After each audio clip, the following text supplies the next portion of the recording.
that we're going to host with a number of sponsors and partners that you see on their screen. We know there's a number of folks that have joined. We have over 185 people that have signed up for this webinar. There's room for them and more. But we want to get started, make sure that we can take full advantage of the time that we have together, because we know this movement is one that's not stopping. It's only growing and growing stronger. So on behalf of AFI, as I mentioned, I'd just like to welcome you all joining us for this very important conversation. We think back to less than a year ago when Michael Brown was killed in Ferguson. It triggered off a new firestorm of energy around the issues of Black lives. And we had these conversations in various moments and times within AFI, from our Moment to Movement webinar to Digital Black Power Movement webinar that we hosted last fall, and then even to the idea of our meeting and bringing people together to talk about this issue and supporting Black organizing at our conference, which was in the Bay Area last spring, just a couple months ago.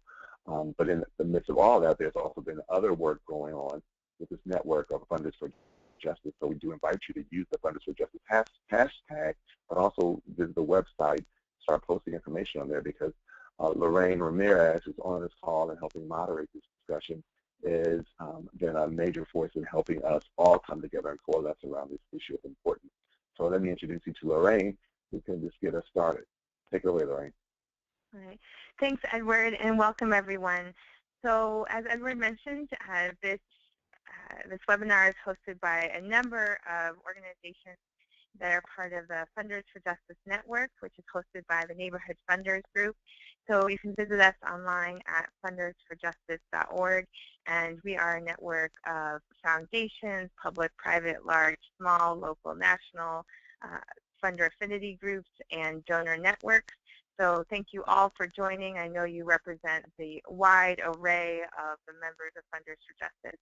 I'd like to just give a shout out and thank you to our many co-sponsors today. So in addition to AFI and the Neighborhood Funders Group, this is co-sponsored by the Asian American and Pacific Islanders in Philanthropy Affinity Group, by Boulder Giving, by Emerging Practitioners in Philanthropy, by the Funders Collaborative on Youth Organizing, the Funders for LGBTQ Issues, by the George Boone Foundation, by Native Americans in Philanthropy, by the New York Women's Foundation, the North Star Fund, Philanthropic Initiative for Racial Equity, Proteus Fund, the Solidarity Network, and Women Donors Network. And so thank you again so much to everyone. I'll turn it over shortly to our speakers. So today, who will be Patrisse Cullors of Black Lives Matter and Dignity and Power Now, Maurice Mitchell of Blackbird, Ingrid Benedict of the Movement for Black Lives Resource Strategy Table, and Molly Schultz-Hafid with the Unitarian Universalist Speech Program at Shelter Rock, and one of my fellow co-coordinators of Funders for Justice. So with that, I will just say just a little bit of housekeeping. So everyone is on mute, and thank you to Bianca Affey for handling all of the webinar logistics. If you have any questions throughout what any of the speakers are saying, please send them to us via the chat box, and Bianca will help us moderate the questions. There will be a time for question and answers after Patrisse, Maurice, and Ingrid speak, and we'll make sure to gather all of your questions and address them as best we can. So the more that you can send them in advance and as you're thinking of them, that will help us queue you up as a queue up your questions. So with that, I'll turn it over to Patrisse. Hey folks, can you hear me? Hello? We got you. Go ahead, Patrisse, we got you. Okay, perfect. Just want to make sure. Hi, everybody. Hey. Always weird when hundreds of people on a call, but you don't know who they are and what they look like. But I'm super appreciative that folks are on and excited to report back on the first ever Black Lives Matter retreat. And we hosted it in Detroit during the AMC as a network gathering. Over 100 folks came together, all with our chapter formations. 25 out of our 26 chapters were present. And just so folks are clear about what Black Lives Matter is, it's a network of volunteer-run chapters across the United States, and including a chapter in Toronto, Canada. And it's activists, both folks who are seasoned and also folks who sort of joined this fight post August 9th. It's intergenerational. It's definitely intersectional. So, you know, a lot of our chapter leads, I would say about 80% of our chapter leads are women. And we have a deep alignment around transforming the conditions of Black people and really trying to think about sort of taking this moment an entry point around police brutality and law enforcement violence, and also broaden this conversation around state violence as Black folks' lack of access to healthy food, lack of access to housing, lack of access to employment, all of those things are state violence. And so how do we really look at the totality of Black life and fight and win from that place? This was really critical for us to have our first retreat, given that so much because of the chapter structure being very decentralized, and we have a set of guiding principles, and we have a steering committee that has been developed to really help assist chapters. Larger part, folks have been sort of in their local communities, you know, fighting the good fight, but we haven't been able to come together as a team to assess and really get clear on how people are developing their chapters, what the leadership development is looking like, what are particular policies people are working on. And what was really impressive was that folks across the board are waging campaigns. I mean, you know, they have targets. They are developing, you know, policy reform in their local neighborhoods and their local communities to really challenge. I mean, most folks are working on issues around gender justice and law enforcement violence, and I was very impressed to see how many of our folks have like a real life campaign happening in their own cities. And I think for us during the next 3 months, we're looking to secure about $1.4 million in an investment to build an internal team and infrastructure for Black Lives Matter in the network.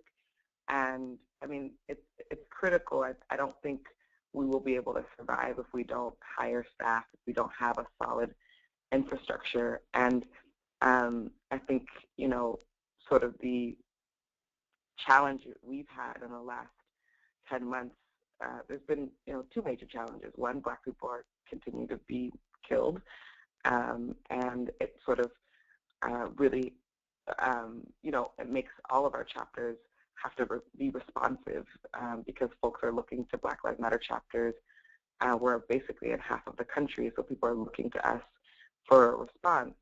But what that then does, because we don't have enough resources, it doesn't allow folks to sort of sit down and really build on a broader and bigger team. So I think I have a lot of feelings and thoughts about the retreat, mostly just a lot of excitement, but also a lot of like, okay, we have to build this solid infrastructure and we have to raise these funds in order to develop what I hope to see, you know, be an organization that can live for many generations.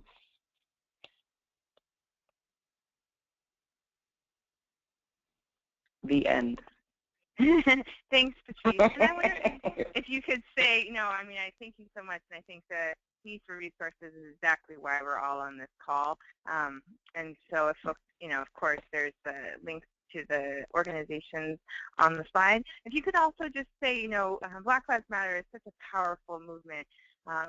And I wonder if you could just say more about the vision that you all have, both as, you know, Black Lives Matter, and then more about what came up at the chapter convening and what you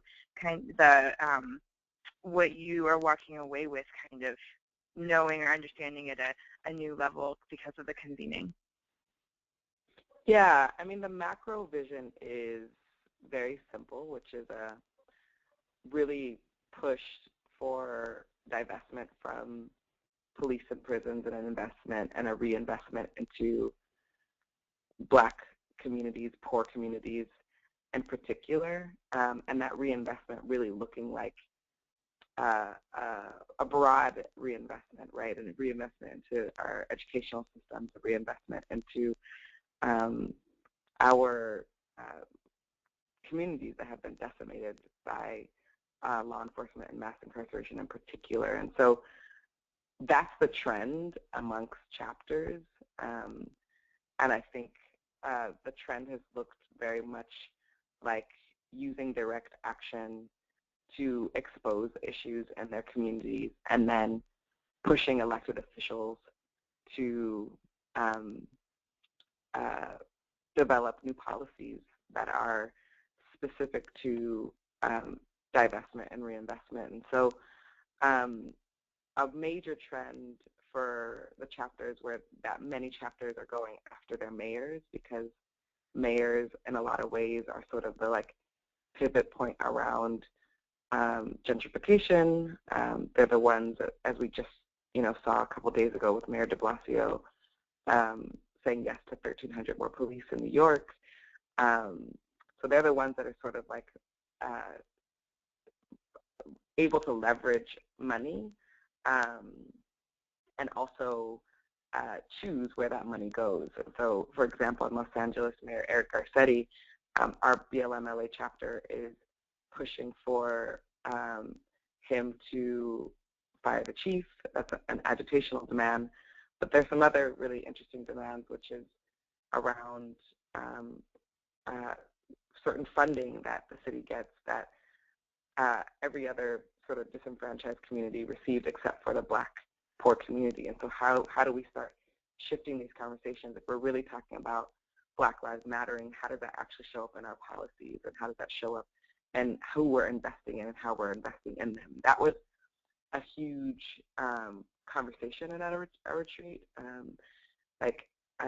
folks really feeling like, so, we've done a lot of work around shutting streets down, freeways, and we think that's effective, and we actually don't think that we're going to stop doing that.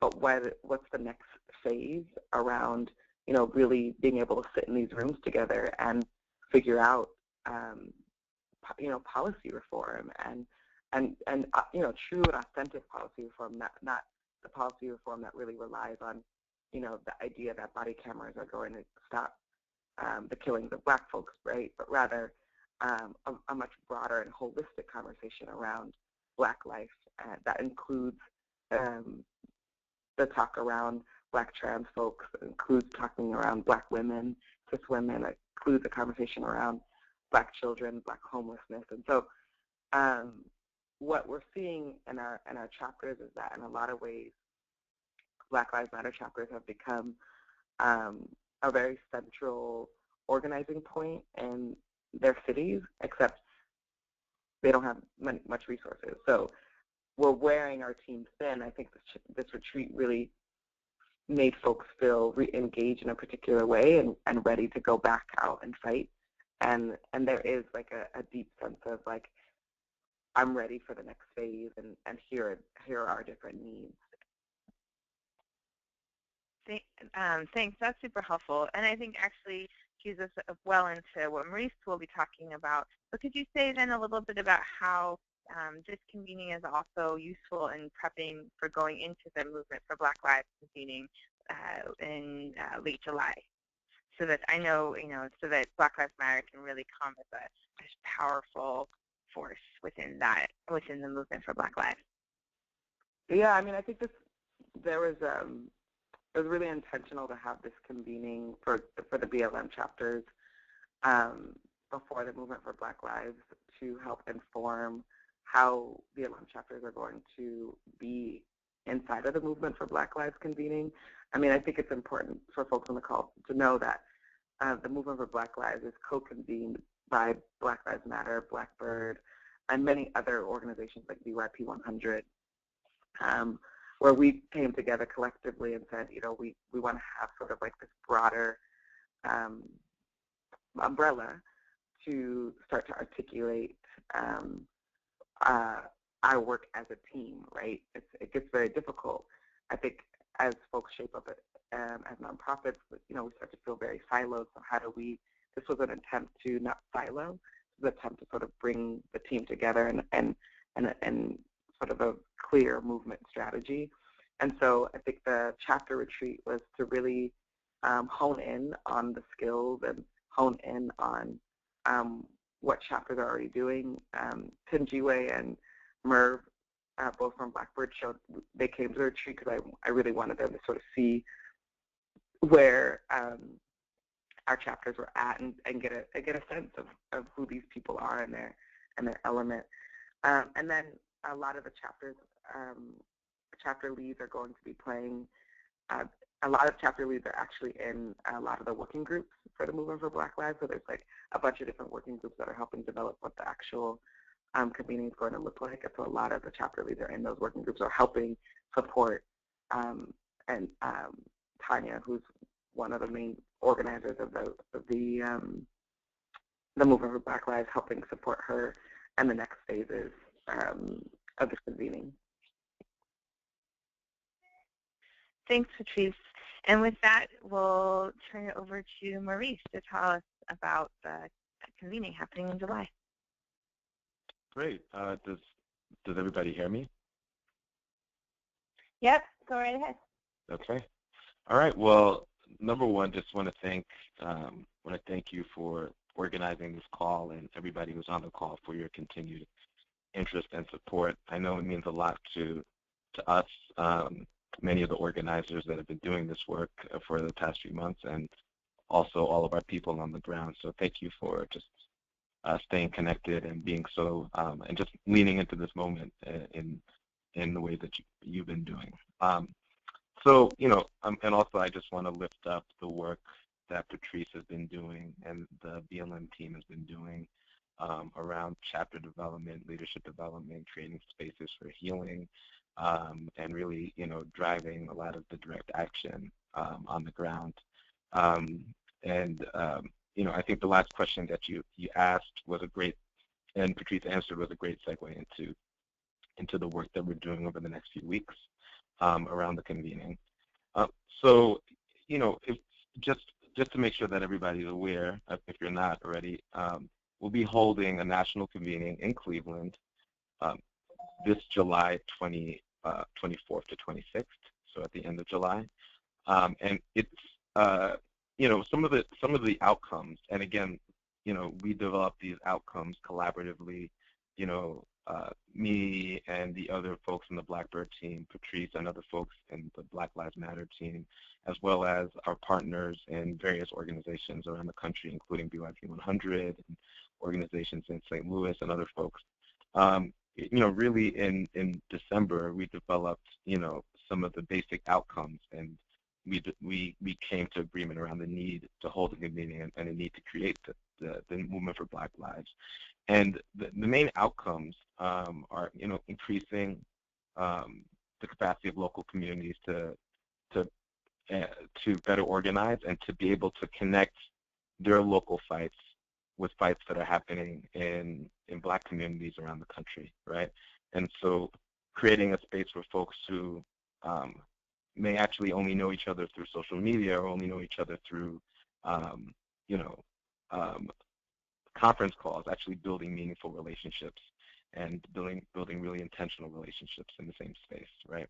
So that's a key piece, like creating that network and being really intentional about creating that network.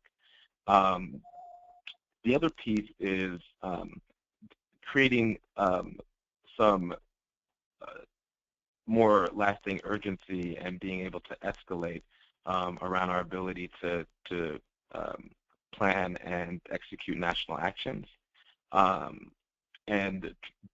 but being able to make that pivot so the national actions and all the work that we're doing tactically and all the large mobilizations, which we want to be really intentional about, we want to use as a tool, we want to continue to use, pivots into meaningful local change, right? And there's a lot of stuff bubbling up, from the various Black Lives Matter chapters, as well as other folks organizing under other names and folks organizing in other spaces. And so we want to have the convening be a space where there could be some really meaningful cross-pollinizing of those ideas. And so the way that the methodology that we're using in order to get to that point, right, is we want to use this opportunity to begin to create alignment, right? And so we hope that through the conference and through the processes in the conference, we could elevate 2 or 3 points of alignment as a beginning of a conversation around long-term alignment within the movement. So as you know, this movement is decentralized, but it's coordinated, right? Which means there's many, many, many people in many, many local communities in every state in this country and now even internationally. And so as we move forward and as we begin to push for meaningful long-term shifts and long-term transformational change, there's a deep need for alignment. And so this is an opportunity for that alignment conversation to really be kicked off. And it's going to begin here, and it's going to continue after the convening. So that's one piece. And then we're providing opportunities for organizers and for activists and all the people who are relatively new to social change work to find and to develop meaningful skills and pick up organizing tools to help support their work.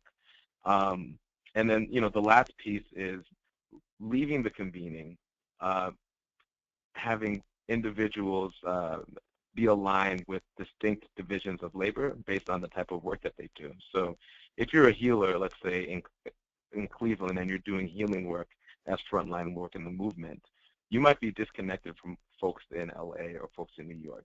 And so this convening is the first step of creating spaces where folks who identify with different pieces of the division of labor that's necessary for us to win, to align and begin to have alignment conversations and begin to network as a cohort leaving this convening. So we want policy folks to and our policy table to grow. We want policy folks to know one another, build trust, and share best practices. We want that to happen around the legal work, around healing, around cultural organizing, around direct action, and around the nuts and bolts organizing that ultimately is going to sustain this work, right?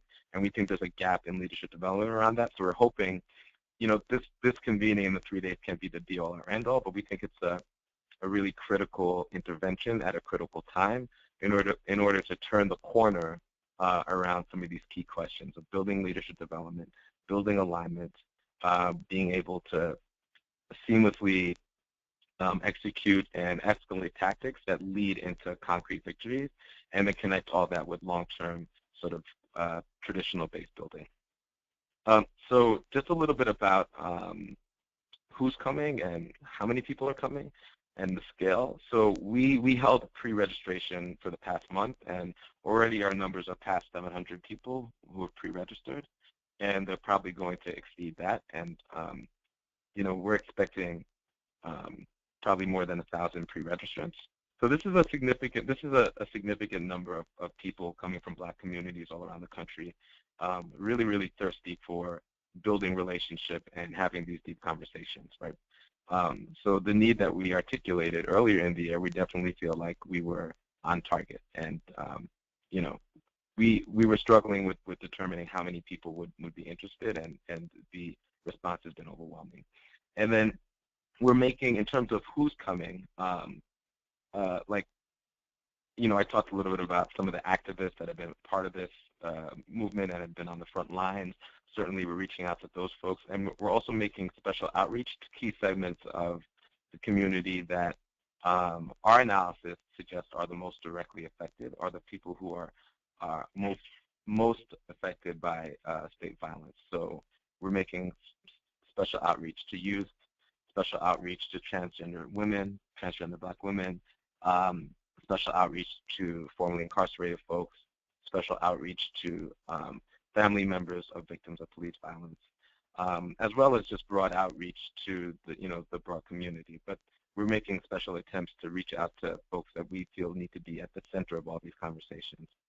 And then additional outreach will be made to the Black immigrant community, to movement elders who have played a pivotal role in terms of providing context and providing, meaningful political education. We just want to be really explicit about having spaces for there to be a cross-generational conversation. Because I think there's been this very, very simple conversation around this movement being a young movement and there being tension around young folks versus older folks. And I think our analysis is that this is a movement that is centered around people who have a particular analysis and a particular strategy and theory of change. And where there are tensions, it's really a theory of change tension.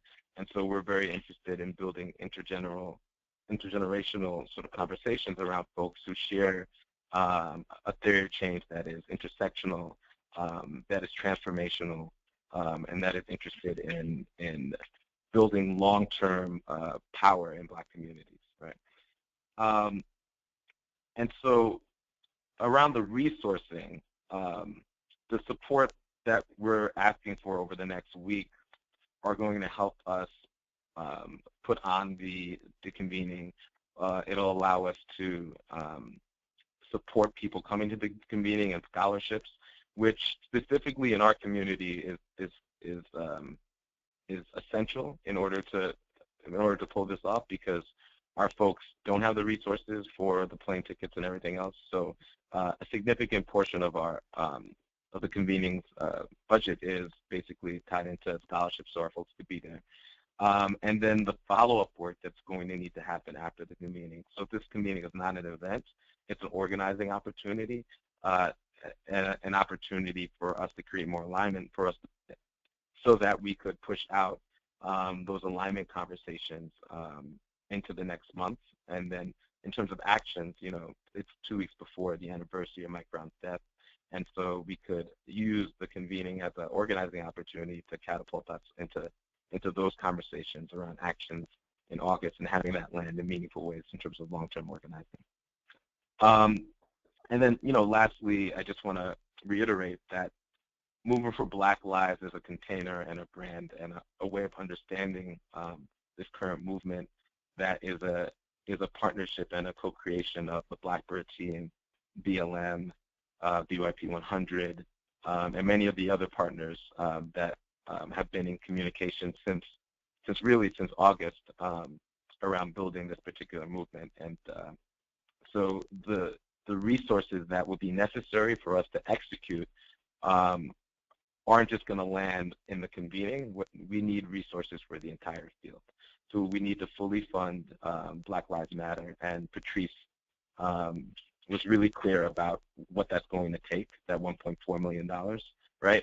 And we're going to need to fully fund Blackbird. We're going to need to support BYP 100, BOLD, and all the other anchor organizations that have been really key to getting us to this current moment. So I'll just stop right there. Thanks, Maurice. And then I'll turn it over to Ingrid Benedict, also with the resource table for the movement, excuse me, the resource strategy table for the Movement for Black Lives. Thanks, Lorraine. And you can hear me okay? Yeah. Okay, perfect. So hi everybody. So thanks for the opportunity, and so good that so many folks have joined on. And I know that there'll be questions that many of you will have after, and I just want to say now that feel free to reach out to me for any additional information. So I should say first and foremost that this is a really critical moment that we're all obviously experiencing. The resource strategy table is something that we've been trying to develop to work alongside the Movement for Black Lives. There's also the policy team and a legal team and a strategy team that has supported this work and is planning this convening. So part of our work and contribution has been to support these folks in really building out the infrastructure that they need. And I just was asked to really share with you all where we're at in our effort. So we really need to raise about $150,000 in the next 2 weeks. That would help us raise about $40,000 for the Black Lives Matter chapter retreat that Patrice just talked about, and an additional $110,000 for the Movement for Black Lives. Those resources are going to really support the cost of those convenings, and as they both talked about, one of the sort of critical and really urgent things is to really support the infrastructure and the building of staff within Black Lives Matter as a network that needs staff and needs a team of folks that can really support the development of 26. And also Blackbird, BYP, and some of these other really core national movement ecosystem parts. So the resources for the convening, as Maurice talked about, we're talking about travel support, lodging, communication, and of course the development of organizing tools for folks when they return home. And there's a range of ways, you know, for folks that are on the call that are considering supporting this you know, convening support, travel, leadership development. There's, you know, the integration of arts and culture. There's technology resources that are being used. So depending on the resources and the tools that some of you have available to you, there's all kinds of opportunities to support this work. And so we're both trying to lift up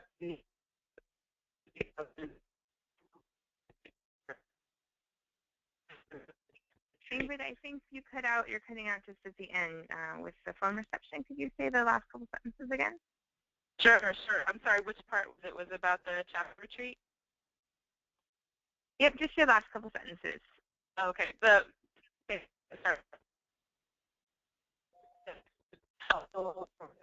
Chapter retreat.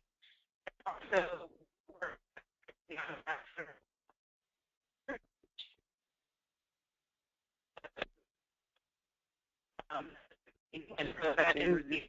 Ingrid, you might have a bad signal wherever you are. We're not really hearing you clearly. I'm not quite sure how to call in. We hear you now. Go for it. Okay, so I just stand in this one spot. And you'll tell me if it goes away, Edward? We got you. Can you hear me okay? Okay. So I was just going to reiterate, so the 150 that we're trying to raise in this next 2 weeks is both for the Black Lives Matter chapter retreat and also the national convening, which is at the end of July.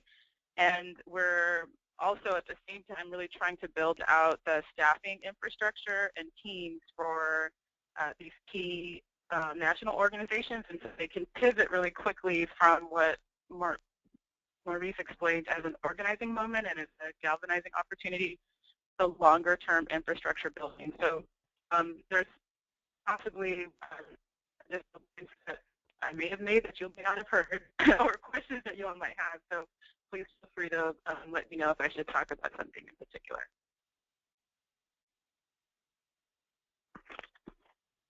Perfect. Thanks, Ingrid. So now we're going to open it up to questions, and so I hope that I think that folks have been sending questions over the chat. So my first question will go to Patrice. Patrice, how do you know if can folks know if there's a Black Lives Matter chapter developing in their region? And I'll just say, you know, I think the question I imagine is somewhat about the, you know, to get organized and become members, but also, you know, for allies and for funders, really, right? So funders and donors, how can they know so that they can understand how to, you know, think about how to support their local chapter with, you know, donations or grants or things like that? So we have a website called blacklivesmatter.com, and that website was actually it was built right after we had come back from the ride that we did to St. Louis. Myself and Darnell Moore co-organized a ride with 600 people across the country, including Toronto, to come into St. Louis. So maybe a little bit about the history of how the chapters were developed. We had a pre-existing chapter in Los Angeles when, after the acquittal of George Zimmerman, and when we first created Black Lives Matter. So that chapter existed, but it was when myself and Darnell did the ride and went over 18 cities from across the country, came into St. Louis, as well as Toronto. Folks went back home, and the sort of like push was continue this work locally, right? Ferguson is not an aberration. This is a national crisis. And so people went home and built these chapters. And then from there, as folks noticed sort of these Black Lives Matter chapters, shutting stuff down in their own cities, and then other people started developing chapters. And we built a website out that was very preliminary. It was just sort of like, here's a landing point.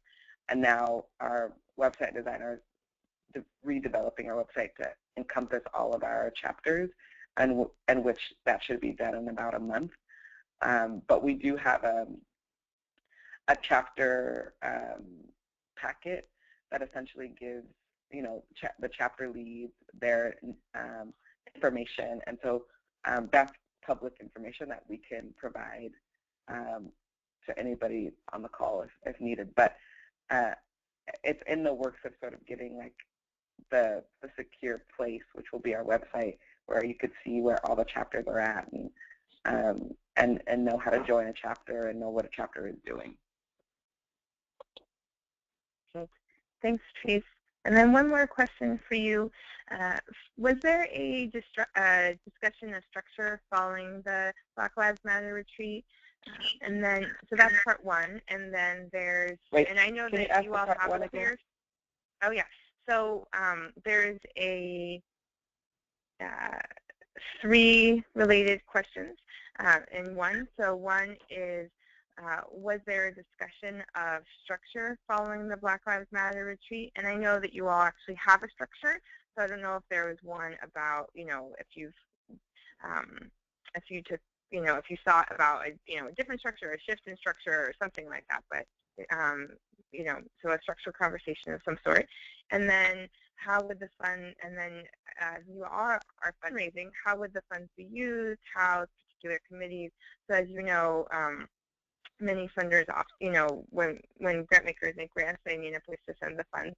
I think the question is sort of, is there a fiscal sponsor, or a place where the funds would particularly land, and then particular committees. So I know that's a sort of a level of detail. So if you could speak to that, and then I know that folks can follow up with you directly after the webinar as well if they want more details. But that's kind of all the questions. Yeah, we talked a lot about structure. I guess my question is, is the person asking, is this what kind of structure, as in like what's our leadership structure, or are we a 501c3? Like what is, I just want to clarify what they mean by structure.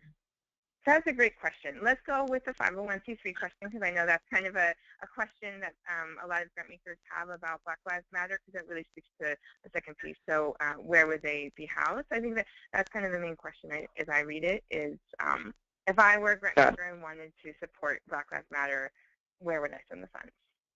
So right now our fiscal sponsor is the Praxis Project, and we are working with lawyers to create our 501c3 as well as our 501c4.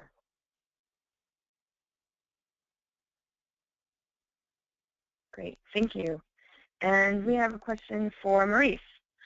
Who are the local Cleveland groups that you will be partnering with as you plan the Movement for Black Lives convening? Sure. So there's and everybody can hear me, right? Yeah. Okay.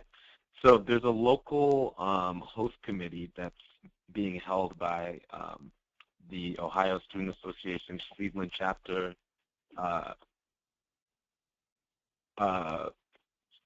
the Cleveland Action, which is a sort of table of all the various organizations that have been doing work in this moment in Cleveland. There's a number of student groups, like the Black Student Union at Cleveland State University, where the convening is going to be held, as well as a few other social justice and Black student groups, and the African American Studies Department of Cleveland State, and then various activists and various sort of staple of the Black organizing field in Cleveland, which are all kind of part of the local host committee. Okay. Thanks, Maurice. Another question for I think both you and Patrice is, so how can allies be involved and support the movement? Yeah, that's the question. You want to go first? I'm sorry, could you ask? Yeah, go ahead. And could you ask? I didn't hear that question. I'm sorry. Yep, I can ask again. So I think that folks are asking, how can allies support the movement? So I'll actually, as moderator privilege, I'll just say, one key way is to participate in webinars like this one and think about how you can donate to support and resource the work. And there's also many other ways, I know, to support as an ally. So to the two of you, how my allies support this, the work, both the Black Lives Matter movement and the movement for Black Lives? I can start. I think there's a few ways allies can support. I think that way, right, sort of joining in on educational forums that are trying to really help people understand what this Black Lives Matter thing is, what the movement for Black Lives, and trying to learn. I think there's a learning curve that needs to happen in ally communities. I think there's also a lot of work that needs to happen around why Black only space. I think that can oftentimes sort of trip people up, or people feel confused, and I think sort of learning why that's very important, especially in this moment, and why many of us have chose, both to call for Black only space while also, really developing a multiracial lens around this work. I think there's some pretty amazing examples of allies who've done really great work since, post-August 9th, specifically Asians for Black Lives, who've done a lot of work around hosting webinars, talking about how anti-Black racism impacts other non-Black POC communities, and how, and really investigating how that shows up. I think in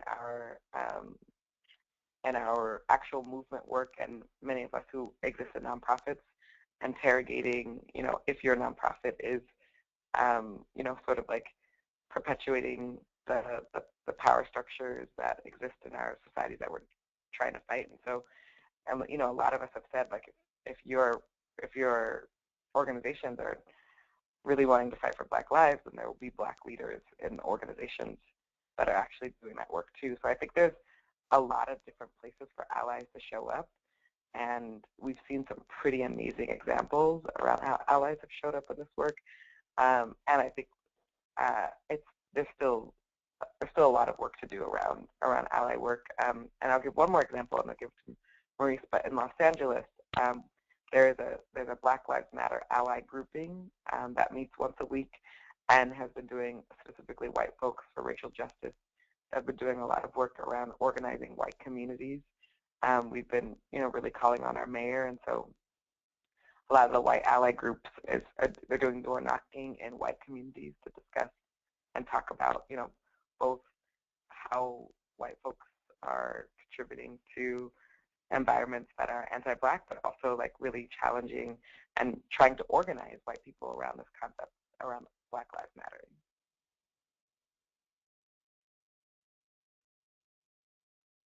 Please, Maurice, did you also want to answer? Yeah, sure. I'll answer briefly because I think Patrice really answered it really well. And the only thing I would share is that one concrete way is to support through resources. That can mean actual dollars. That can mean space. That can mean other meaningful tools and resources so that Black organizers could do the work that they've been doing.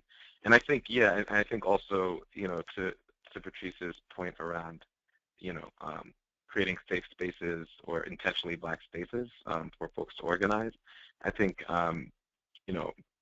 developing a nuanced analysis around the importance of that, and not falling into these binaries that suggest that somehow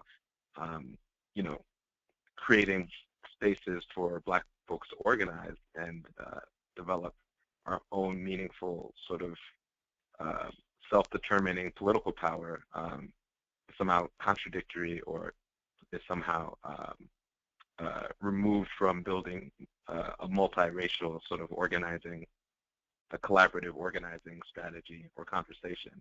I think it's actually essential to that, right? Because we need strong bases of Black political power so that they can have meaningful collaboration with allies and other folks and other movements, right? So I think supporting those spaces, being able to offer concrete resources, and then, yeah, I just reiterate it, like, and then organizing in whatever community you're in, around racism, white supremacy, and the specific texture of anti-Black violence, anti-Black racism. And then the only thing I would add is that, and I think this is, I think the LA example is a good point, and this is happening around the country, being really intentional about taking the lead in this particular moment, which is colored by and is led by the fight against anti-Black racism, taking the lead from local Black organizers and organizations. So, yeah. Perfect. Thanks so much, Maurice and Patrice, for your responses to all of these questions and reflections. So we're coming to a close soon. We're going to do the webinar for 60 minutes instead of 90. I'm sorry, I should have announced that at the beginning of the call. But actually, I wanted to turn it over to Molly Schultz-Hafid at Beach, who is a supporter of the movement and also, as I mentioned, a co-coordinator of Funders for Justice. So Molly, turning it over to you.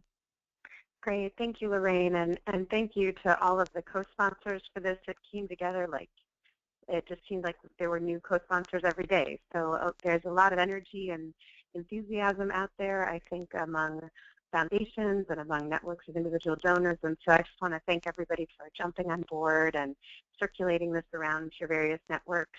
And I also, of course, always want to thank our movement leaders for taking time to give us these updates and explain to all of us sort of what the latest developments are and what work is happening out there. It's, I know, been profoundly valuable to me over the last year, and I just have so much gratitude for all the time that you guys make to help the rest of us try to follow what's happening and find ways to support it. So thank you again for making time. I also, I just wanted to say before I go into the money thing that, listening to both Patrice and Maurice today, I just was reminded of this incredible act of faith that organizers take in jumping into to move and make things happen. And you're planning this convening, and there's still 150,000 to raise, and you're doing it anyways, and great, thank goodness, right? Like I just wanted to, and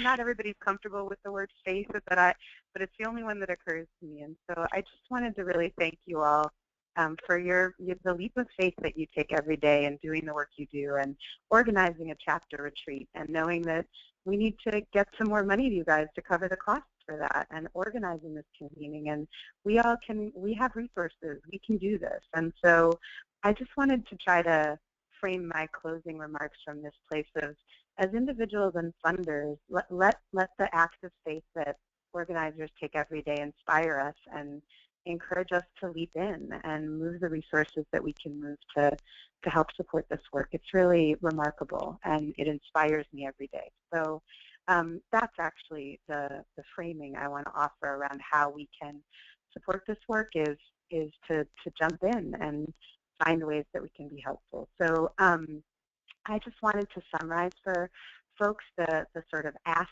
that have been put out there and offer a few examples from the VEACH program about some of our creative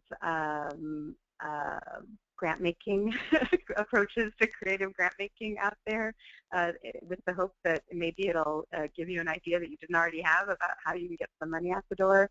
So just to be clear, there is still $150,000 to be raised to support the Black Lives Matter chapter retreat that just happened and the Movement for Black Lives convening that's coming up. About $40,000 is still needed to support the chapter retreat that has occurred, and another 110 for the convening coming up. And just to note, we're almost 2/3 of the way there. When we last talked about this at the Funders for Justice meeting on June 12th, it was 300 something that was needed to be raised. So if you step up now, we get over the finish line, right? People have already put money into this, and this is a critical time in the next 2 weeks to try to close this gap and raise the remaining $150,000.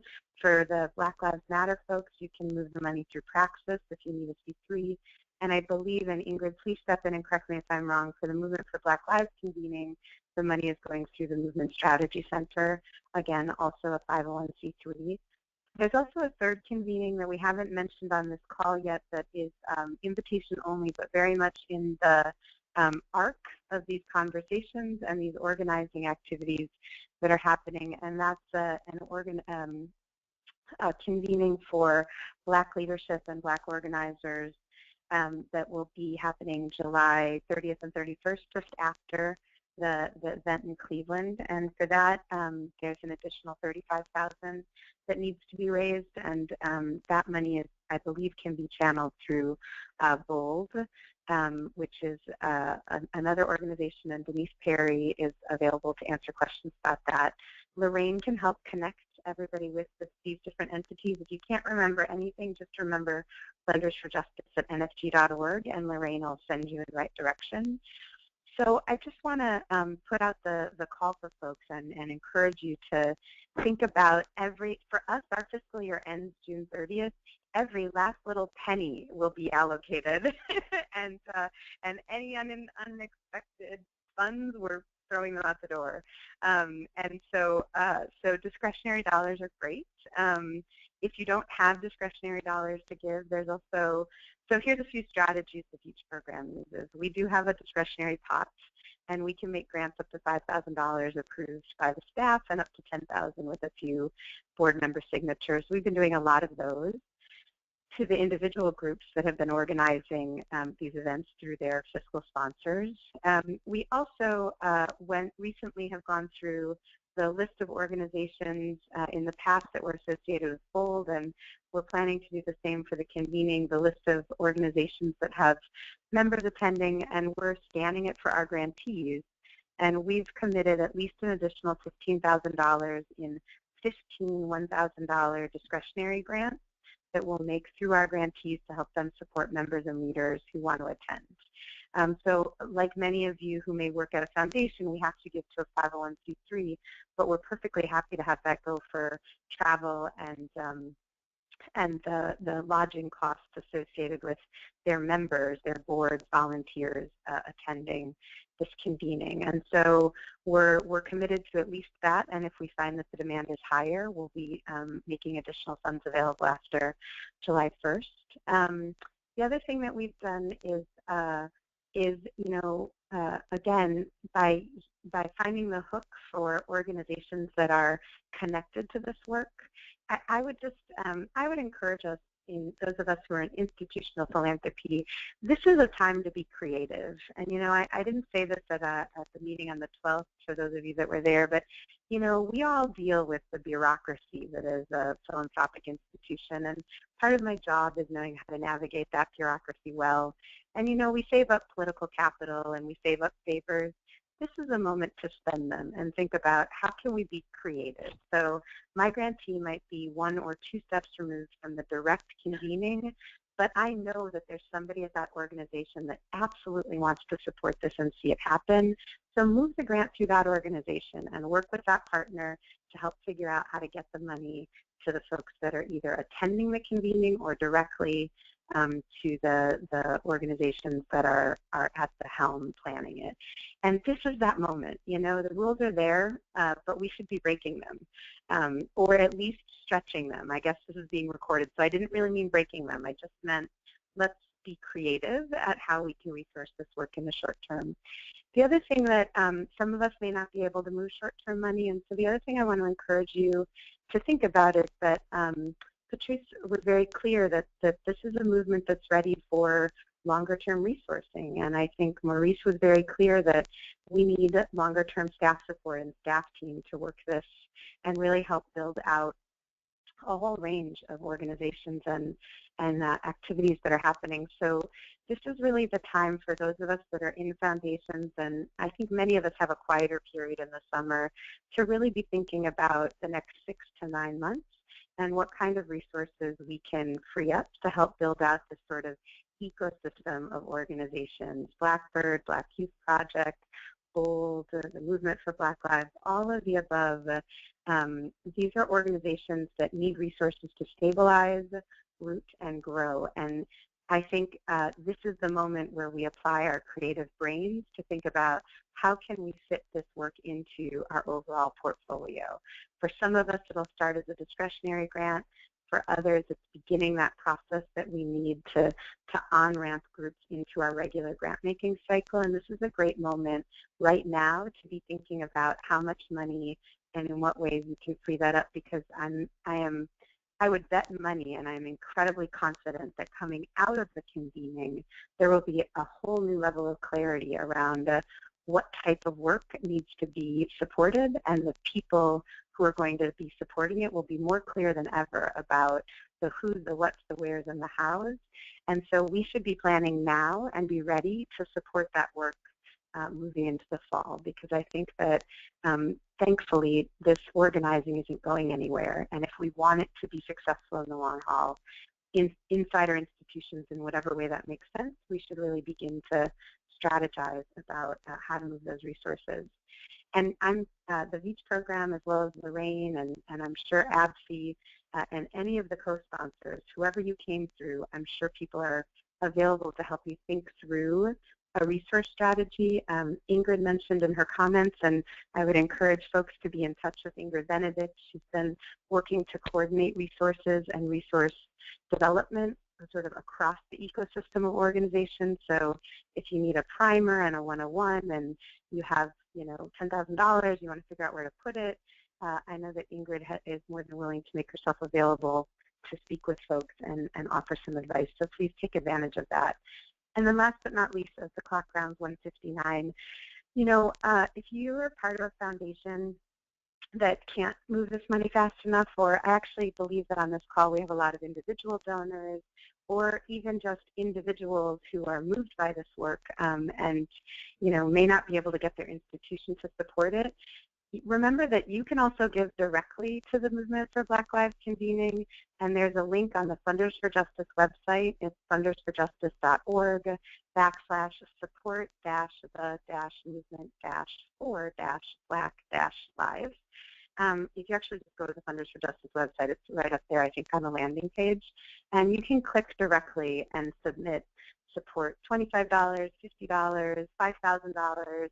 If you're an individual donor and you don't need to move this through a foundation, if you're an individual and you're personally moved by this, we're really close to helping them raise the money needed to make this convening happen. So go ahead and throw your personal money out there. It will be exceptionally well used, and I'm sure very much appreciated.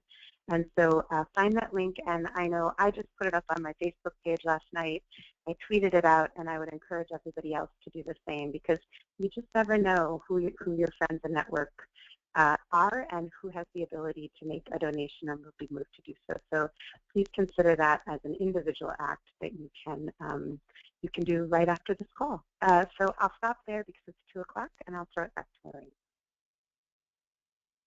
Perfect. Thanks so much, Molly. So as folks can see, there's ways on your screen to get directly connected to our speakers and our hosts. So Patrice, then Maurice and Ingrid, and then, of course, Funders for Justice and the Neighborhood Funders Group, and then APSI. So we hope that you will be in touch and find out how to resource. And again, please go ahead and visit the fundersforjustice.org site, and there's a number of ways to support the movement, and in particular, as Molly mentioned, the donation link to the for the conference. And thank you again, everyone. You'll be receiving a survey as we close out. You'll receive a survey from AFI about the webinar, so please do take a moment to fill it out to help us know how to make our webinars even better in the future, and how to best work with you. So thank you so much, everyone. Thank you again to APFI for hosting us, and we look forward to being in touch. And thank you again to our speakers, of course. Thank you. All right, take care, everyone.